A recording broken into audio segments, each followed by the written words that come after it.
exercise, maybe not. To write the phonetic spelling of your name. Can you give me a thumbs up if it was fairly easy for you, or a thumbs down if it was like a challenge? But share yours. I taught first grade. It was 2 years ago. My class. Okay. Okay. Yeah, so my name is Naira.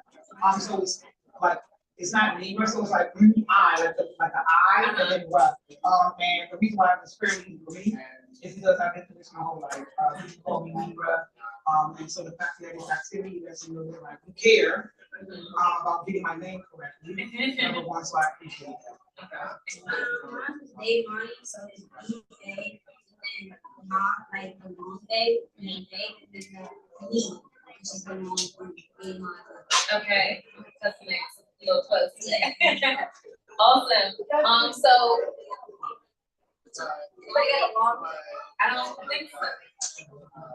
My name's Matthew, and I think it might be easy for somebody else, but it's been 6 years since Okay, that's right. That's right.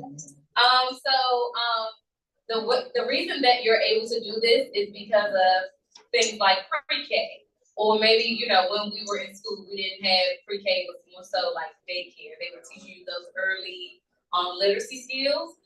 So these are the reasons why we want to retain pre-K education, because skills like this may be difficult for a friend. Syllables, identifying phonemes, which is the smallest unit of sound, which is basically kind of like what we did. We broke it apart and came up with the phonemes. So again, this is retaining pre-K educators. The objectives for this session is you're going to learn about what is pre-K, if you don't know, the impact of pre-K, and why should we retain pre-K educators.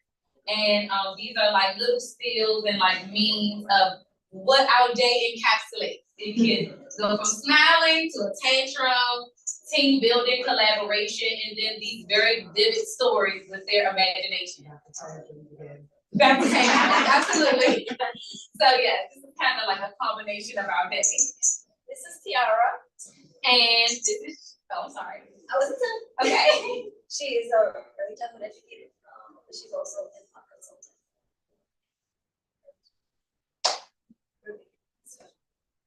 And this is Jackie. She's also an early childhood educator, and she holds her master's in early education as well. Absolutely. All right, so you're gonna have a turn and talk for about probably 3.5 minutes, and I want you to turn to someone like the kids do, and you're gonna identify 3 areas of development that pre-K educators focus on every school year. 2 or 3. Pre-K teacher, I guess. Yes. This is Maya. Yeah, I was going to say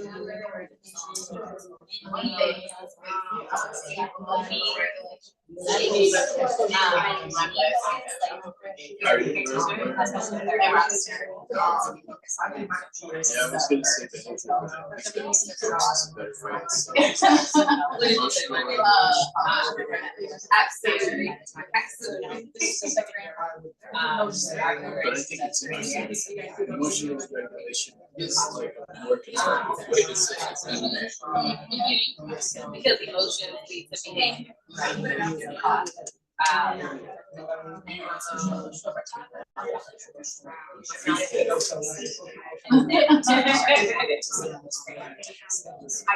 Like sorry.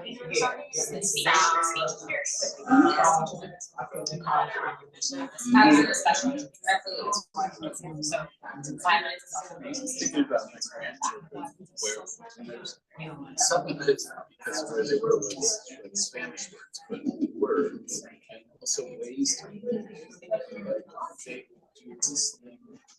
So ways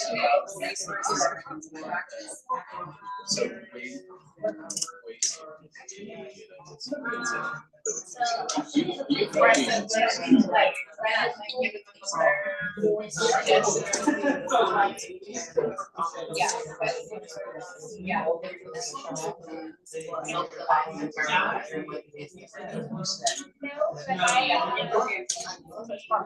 Yes.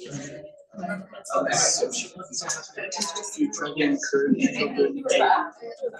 I think To we go should get to- started.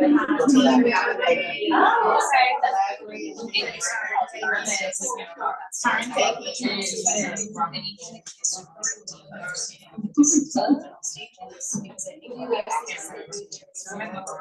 Is what do we society to inspire? You broke it down for me. Yeah, and it's like, some of those people are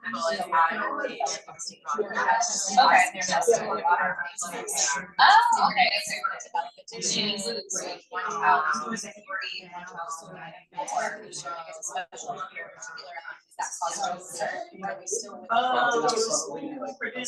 Okay. I was there.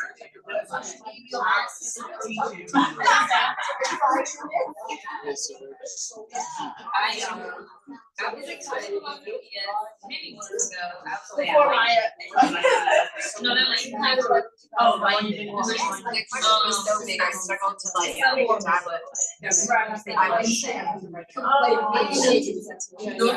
I know that. like, I'm Where you saying, started. Where is it? Like in the area.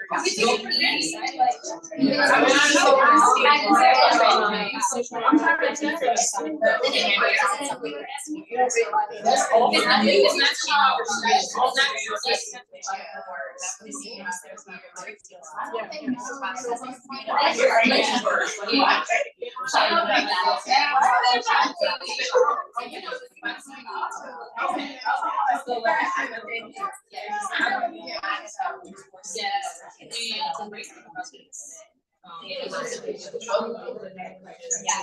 Which one? I'm like, I remember that.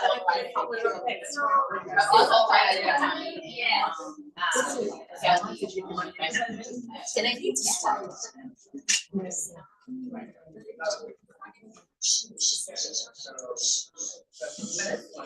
I know that.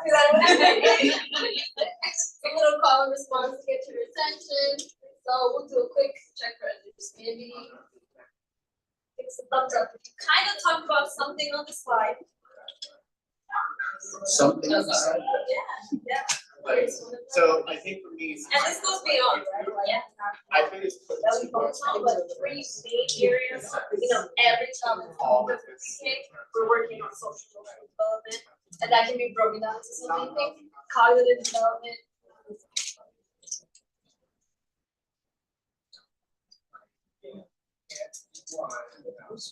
you can't teach them unless safely and authentically get that. This is neuroscience and early childhood education. So this is a real book. I don't make commission off of it, but I don't like recommending books I don't read. So it's a book that gives you a great foundational understanding of the implications of what already exists in science as far as the development of brain and early childhood. It was more or less like But it gives you some examples, right? having And one present the slides. right. Everything that we do in pre-K is intentional, right? There's nothing that goes on in pre-K that's like, why is I teaching pre-K? I remember when I first started teaching pre-K, I would come home so tired. And my husband's like, why are you so tired? Why don't you just play with kids all day? And I was like, that's not what we do at all. So if you look at, and there's way more information than what we can put on the slide, right? Every part of the brain, what we're doing is looking to stimulate. Looking to help you develop it. The only way we can help you develop is by helping to nudge at that part of the brain. So everything from weightlifting, resistance bands, sports drills, cooking a recipe, memorizing some sentences, we are stimulating the frontal part of that brain. And that is where voluntary movement, expressive language, capacity to plan, what we call executive function, is taking place right in the brain. So we're doing all of these fun activities all day, exerting so much energy to just stimulate our children. Throwing, catching, reaching, grabbing, popping bubbles, feedback, ring toss, tracing. We're sparking that parietal lobe in the brain where It processes sensory, touch, pressure, pull, pain, perception, structure of spatial coordination, temporal lobe, over here you see memory, emotion. So we do a lot of chanting in pre-K, right? In Spanish immersion class, we go atención, and they all go atención, and we count to 20. So exposure to visual stimuli, our pre-K classrooms are also very colorful, but nobody has a colored printer. So we put from our money a lot of resources to get these visual in place to stimulate children's brains. Puzzles, sleeping, that's why we still have nap time. Because it's that part of the brain that needs that rest. It needs the regulation of breathing, the heart rate. It needs what helps you to coordinate movement and balance, right? You said you were going to share these slides? Yeah, at the end, you'll send us an email. Great, thank you. Mindful meditation, endurance, aerobics. Why is all of this important? Because as you see in pre-K, more and more cases of special education needs are being seen. And you can see the associations of the diagnosis that we find with the brain or the parts of the brain and their functions. So these two columns are exactly the same as the first slide, but if you look here, these are associated with behavior, speech and language, ADHD, ASD, dyslexia, dysgraphia, dyscalculia, vision problems, nerves and blood vessels, autism, all very similar things that we see that children come in with, whether they have a prior IDP or they're being evaluated to have an IDP or private formula. We're the ones performing neuroscience. We're basically doctors. Yeah. So let's take a quick break.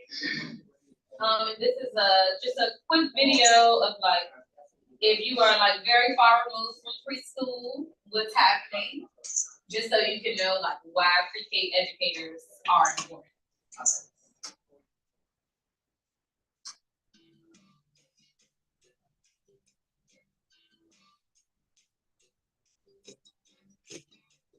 In the toddler classroom, the children are now realizing that there are other children like them. So we have circle time to help them understand what it's like to be in a group setting. It's amazing to watch these toddlers actually sitting with their attention on the teacher. Our curriculum is designed for children who have just learned to walk. They realize that they're mobile. So you'll see in our toddler classroom, a lot of gross motor kinds of equipment that they can climb, that they can crawl through. We have book centers where they're learning to turn the pages, they're learning what direction the books go. We continue the sign language that will help them communicate. Parents want to understand what they're saying, and children don't have the verbal skills. So give them the signs, and they will be able to tell you, I'm hungry, I want to eat. So this is where they're starting to learn to feed themselves. They can hold their spoon or they hold their fork.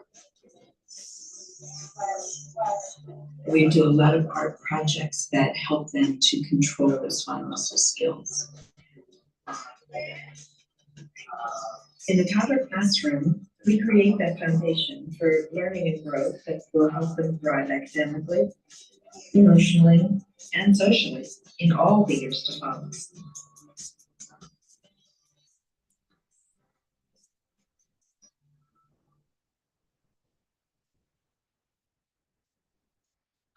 So although this was a toddler classroom, sometimes kids are coming into school and they haven't turned 3 yet.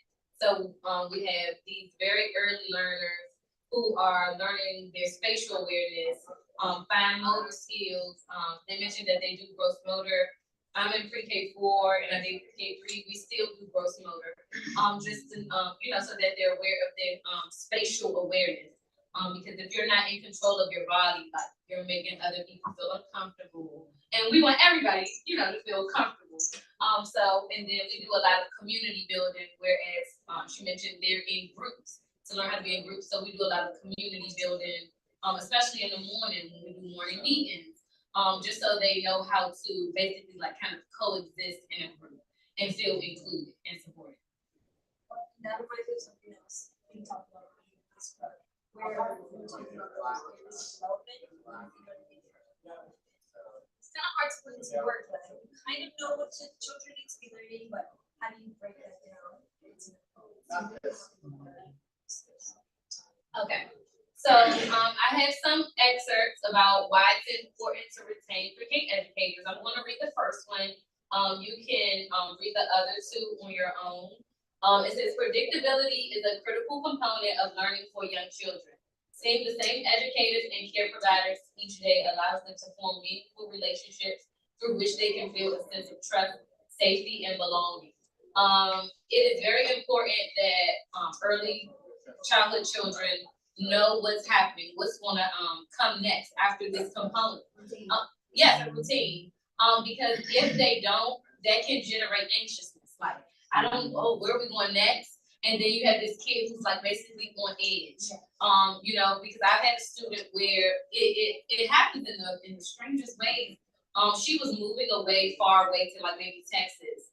And she started to just act out. And I'm just like, what's happening? And I was with a veteran teacher. And she's like, sweetie, she's anxious that she's moving. I had no clue. So that predictability is very important for them, especially if they don't have predictability in their home environment. So if I'm seeing so much change in my home environment, so much change in my where I go to school at, then that's also putting me on edge, and I can't really have a very meaningful experience because I am very heightened. So, yeah.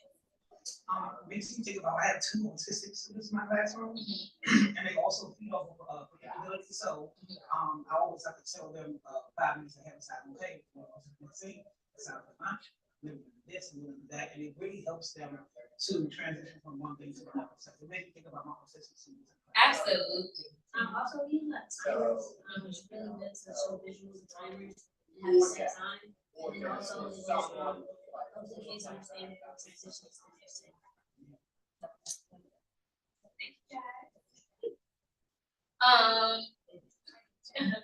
This is a continuation of why pre-K educators are important. So it says basically, students' core personalities and self-esteem are basically, we're molding that by the age of 5. So if we don't have preschool, it's so much learning that they're missing. There's so many areas where we can promote that self-esteem. Oh, I did this artwork, good job. And if you're like kind of dropping a kid in at age 5, they're socially, emotionally, they're light years behind their peers. And you may see them tantruming. And it's just like, whoa, it's like you're 5. But I've seen it time and time again with kids who have not attended preschool. It's very hard for them to bridge that gap of what our early learners receive for 2 school years. Maybe this kid doesn't know their letters. And they're about to go on, they're in kindergarten. You should be reading. Yeah. So if you have no letter sound knowledge, no letter identification knowledge, you don't know how to blend things together. It's like my hats go out to the kindergarten teachers, because if those missing pieces are there, someone isn't expecting you to pull this kid up by the end of the school year. So pre-K is very, very important. So I know this session is why should we retain pre-K educators? There's so many things that can go into it, right? And I think besides salary and benefits and buying the little teacher appreciation gifts is bettering our working environment, right? Like, what can we do to help give us the support that we need to help support the children that have those needs, right?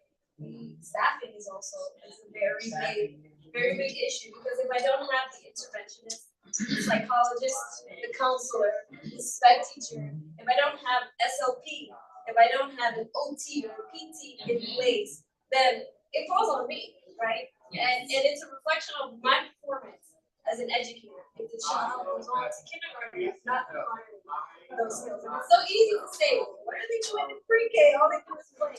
But it's one. So in a second, if you are a pre-K educator or have some sort of association with pre-K classroom, we want to open it up to you to share a quick story where maybe you had a difficult moment, how you overcame, or how having that support of other interventionists help you in your classroom. I'm gonna go back to this slide where we had invitations for the classroom, and I can go back and forth between the two. Because a big part of what we do in pre-K is what actually pediatricians do. We do ages and stages evaluations, and we assure that children are being flagged for the areas where they need more support in their development.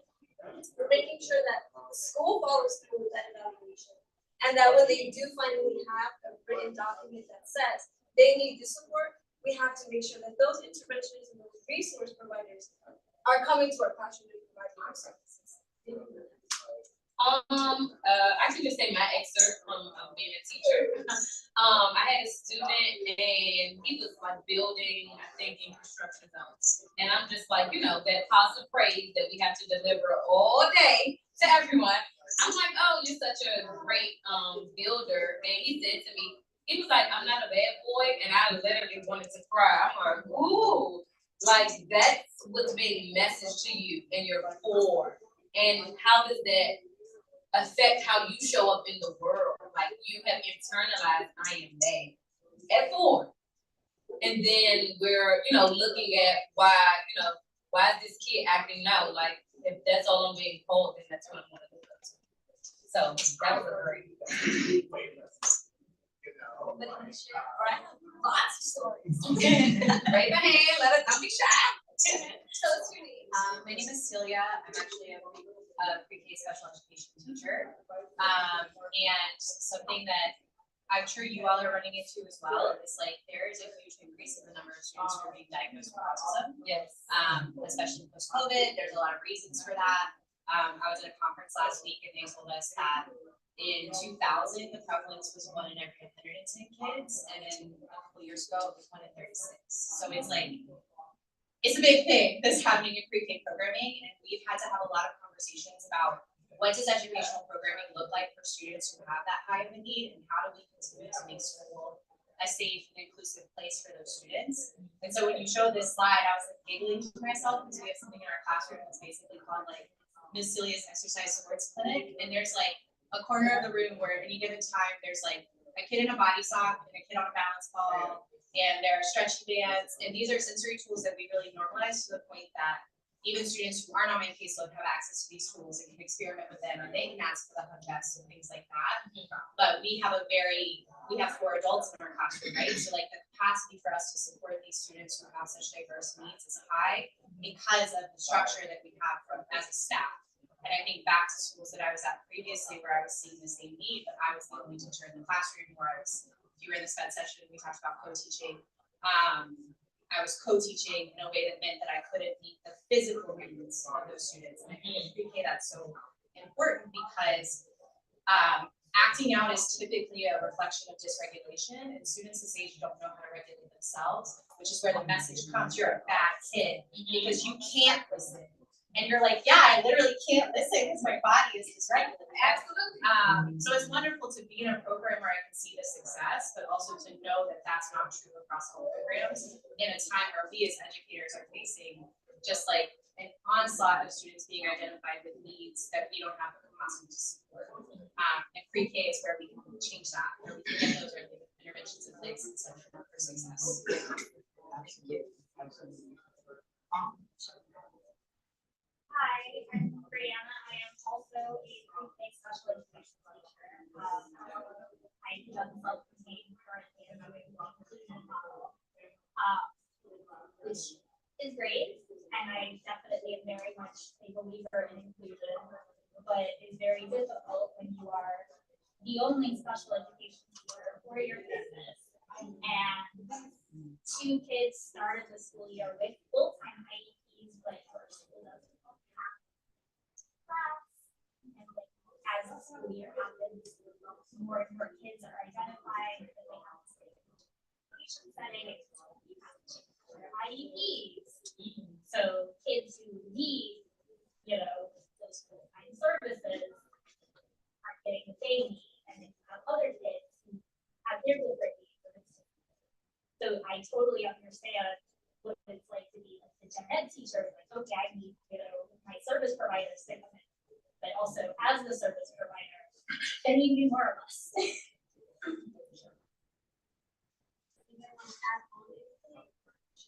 Can I ask you a question that's raised by this? Because I mean, the onslaught of diagnosis diagnosis for special education needs. I'm curious whether you think it was underdiagnosis in the past. Like living wage, you know, so, yeah, housing. Yes.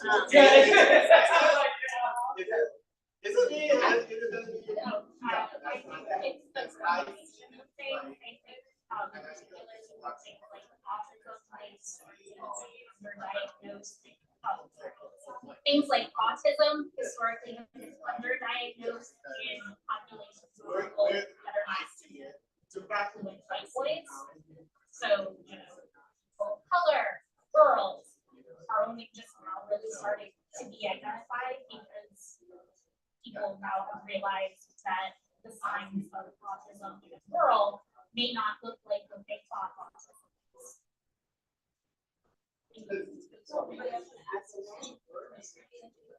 I would say, like she said, it's a combination of both. I think it's also a thing of like, parents are in denial. And they don't want their kids to be labeled, but yet, you're creating this educational gap because maybe they need to be in a maybe a self-contained room so that they're not so overstimulated and they can capture lessons in a different way that maybe the general ed teacher is not presenting. Because I mean, I'm a teacher. I have multiple students who have special needs in my classroom. I'm beyond my limit of students that I'm supposed to have. So I'm really spread thin, and I can only do with so much. And then I have students who are not diagnosed, who, you know, if I was to say something to a parent, they're gonna bite my head off. So it's just, and then, you know, I'm getting advice to like, no, don't say anything to their parent. We already tried to recommend a sibling, and the mom went, you know, coastal kind of. So it's a tricky line. It's a lot of that. I'd like to chime in to say something fun. This is the age where we need specialists, right? We need people with the background and knowledge, this foundational knowledge. Because many times when it comes to overdiagnosing, this is the age where they're copying papers. I had a student who always go, and I'm like, ma'am.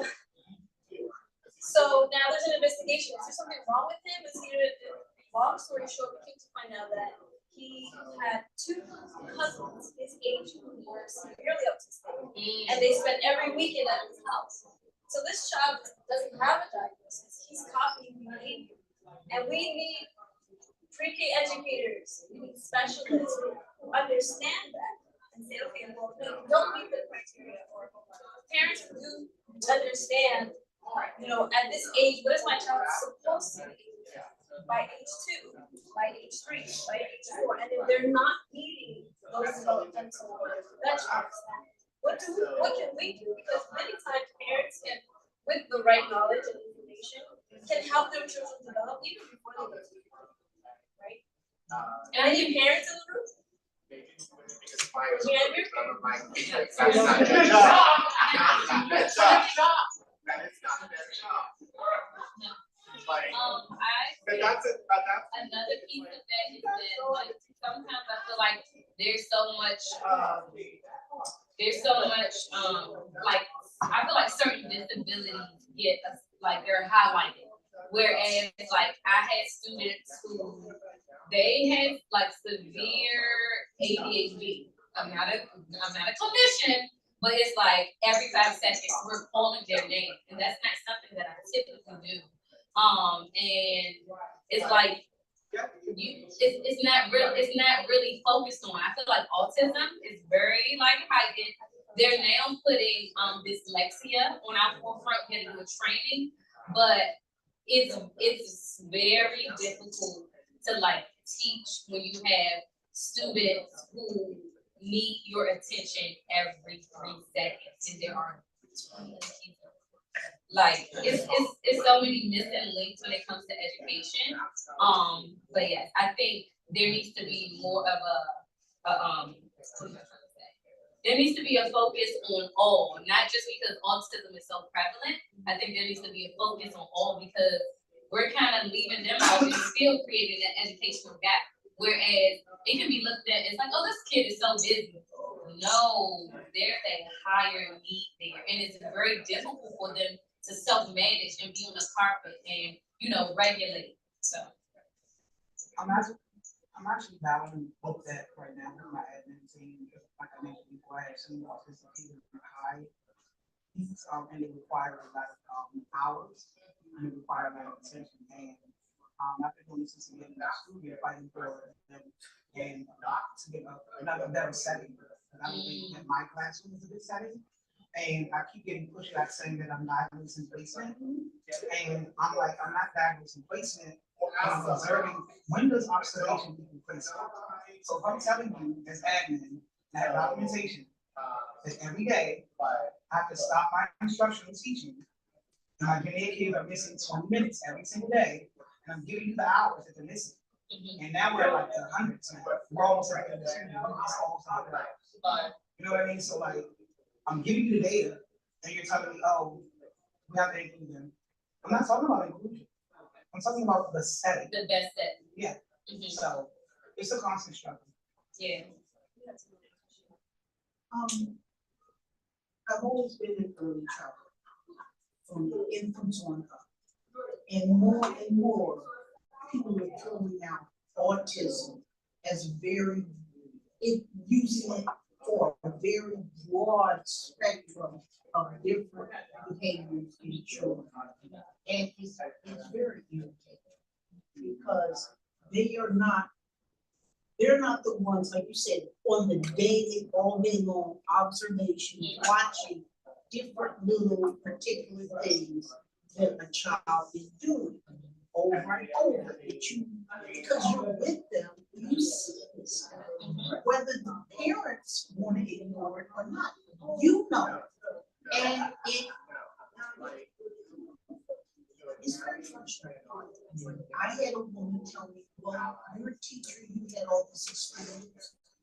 You don't know how to deal with this? And I had to repeatedly say, I'm not a special education teacher. I've had courses in special education. I'm very interested in special education, but I am not. You don't understand. There are specialists in areas of education that are beyond me. And this one was getting really I dealt with the child. I am currently a sped teacher for kindergarten, and I'm struggling with catching those early diagnoses, and then starting the process. The process is very lengthy, and then we're getting kickback from parents or administration saying that, you know, they need more time, we need more data. But you know, by the time they start the process, it's a little late. Yeah. So then Always. it's always a little late. So I was just trying to see what is some recommendation that you have for me to I guess move forward with the process as far as my administration team or the parents. What are your advice for me to move forward? So for me, I may observe them for like maybe 2 months, and if it's like raising some flags, I would like have a meeting with the parent. Like, I'm seeing some things at school. Are these is this what you're witnessing at home? Some may say, oh, they're not doing it at home. Yeah. So you got to deal with that. But I think it's just a mental note to keep. I don't know how to deal with like if you're getting pushed back from kids. One thing that I always suggest, because I have sped experience. Ask families how they feel about behavior. Well, ask your leader first, but is it okay if I proposition them about behavior therapy? Behavior therapy, I used to be a behavior therapist. It's for anyone, disability or not. If there's a behavior that you want to stop, you have therapists who will come out and work on goals that the families want. They'll come in and push in your classroom setting, and they'll come and work it with you at home if it's really intensive. So I'm always a proponent of pushing behavior therapy because it's not just if you have a label. So I think, and there's lots of behavior therapy companies. Now again, that waiting list is long, but I think that's something you can mention to your leader first to see if they're comfortable, and then sprinkle it on to the parents. What about, like I was saying before, about catching those early onset diagnosis? It's kind of hard because they're in pre-K, and they're in that, they're at the beginning of their development. So how would I, as a STEM teacher, say that these are, how would I word it to the parents and to the administration? Like, I'm seeing some things that are not common, or, you know, something like that. How would I word that to the administration or parents without offending them? I would just kind of speak to your expertise. Okay. And what you have seen, you know, in the past, because that's only what you can rely on. You know, I'm gonna, you know, continue to, you know, take observations on this kid, but this does mimic a student that I had on my caseload. And I want to make sure that, you know, I am making sure that they have a quality education. Yeah. Yes. Short, I would say one word, advocacy. Most of the time, we're not teaching children, we're actually advocating for our children to become better, or to get the resources that they need. I would just say advocacy is part of the reason why we're trying to do that. Because we see that in order to really make an impact in education, you have to get the policy people level. I'm not saying you're gonna go into policy, I'm not saying come to HR, but it's definitely something that if you feel in your heart, this is the right thing to push for and advocate for. And you know, this is a profession where we go into because we're passionate. It's not because of the pay, it's not because of the benefits, or we get someone's off and we get the holidays, that's all great, right?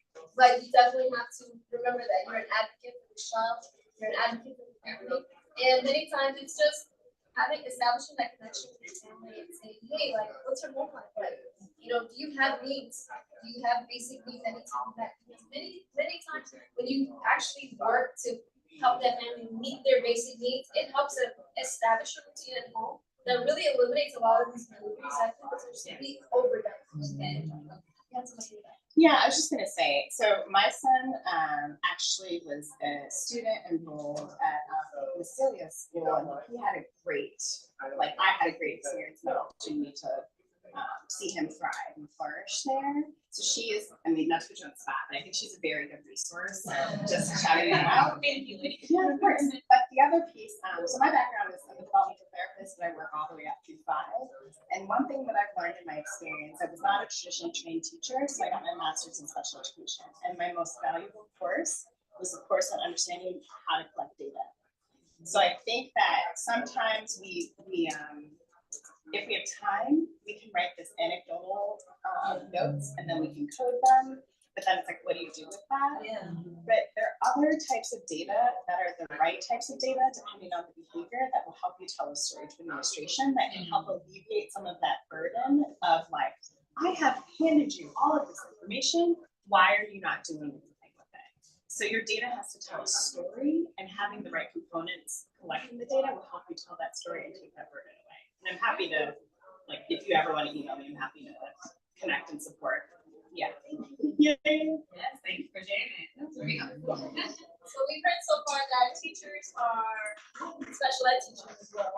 We're teachers, we're doctors, we are pediatricians, we're performing ages and stages, and you know, in addition to the data collection, we have to ensure that we perform ages and stages within a certain time limit, so that those areas can inflect in personal process. But we're moms, right? Like we're loving on our kids all day. They come in emotionally dysregulated. We're doing everything that we know to do, and beyond that, to actually help them integrate themselves into the classroom. Because this workshop is about retaining educators. So far, I'm not being paid to be a pediatrician. I'm not being paid to be a neuroscientist. I'm not being paid to be a psychologist or a special ed teacher. Right? We're also lawyers, because data collection is a legal service that we provide. So we're doing all of this behind the scenes and smiling and handing your children off to you at the end of the day.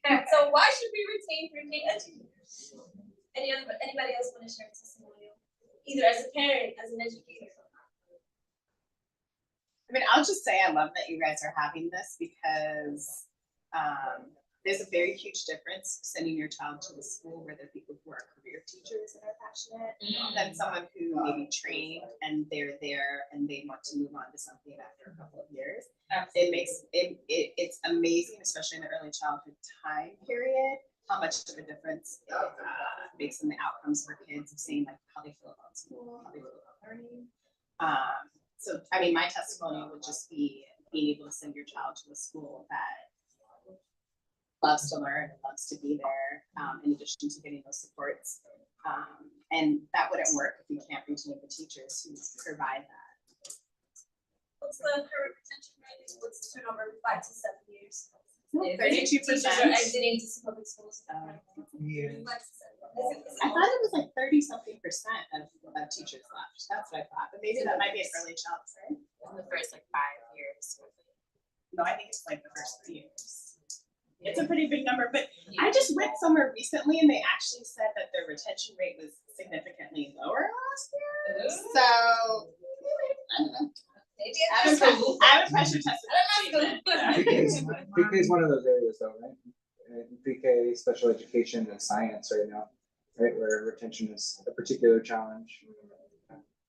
So it is getting better overall, but there's always some areas. I think something that's really striking me listening to this conversation is the high degree of knowledge and understanding and expertise that's necessary in early childhood, and the public perception that if you're just babysitting little kids, you don't have to know as much, but you're actually like building brains and creating a foundation that's gonna last the rest of their life. So I think it's a perception problem that people don't think it's really understood everything you're sharing here, all these things up here that are happening in those classrooms. It feels like that should be a place that gets a ton of attention, because that expertise is something you build over time. Like it takes a lot of schooling, it takes a lot of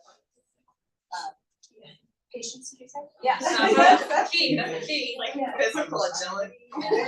They Whatever PR strongest person I've ever is been. Absolutely. to publicize it and get the message out, because we are so low key and quiet and focused on the kids. We don't toot our own horn and say, look what we're doing. This is really important. There's an organization called the Frameworks Institute that specifically works on helping organizations figure out how to create framing language around social issues and things like that. And for education in particular, they talk about the problem that schools are like black boxes. We put kids into them and they come out educated, but we don't know what happens in that space.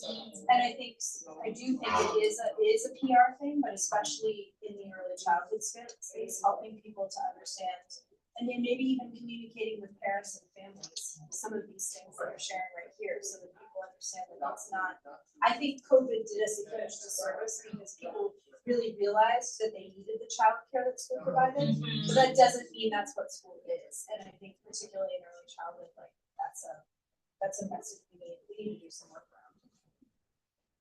We are coming to the end of our presentation, so we're gonna put this slide up, but I just want to end on this note of carrying is that adding to what you said, yeah, you don't realize all the work that we do.